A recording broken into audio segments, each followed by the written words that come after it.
ताज़ा तरीन वीडियोस के लिए चैनल को सब्सक्राइब करके बेल आइकन और ऑल नोटिफिकेशन पर क्लिक करें ताकि आपको मिले हर अपडेट सबसे पहले। और अभी आपको मौसम से मुतालिक हम खबर दें। भारतीय साहिल पर मौजूद हवा की कम दबाव के बायस कराची में गर्मी की शिद्दत बरकरार है, जबकि पीर और मंगल को शहर कायद में बारिश हो सकती है। आपको बताएं कि हवा की कम दबाव के ज़ेर असर सिंध के कई शहरों में कल से बारिशों का सिलसिला शुरू हुआ है। आज भी मीरपुर ख़ास और गिरदोनवाह में तेज़ हवाओं के साथ बारिश हुई।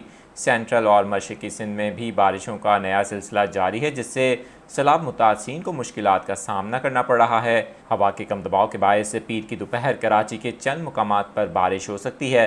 तहम शहर में जारी गर्मी की शदीद लहर आइंदा चंद रोज़ तक जारी रहेगी।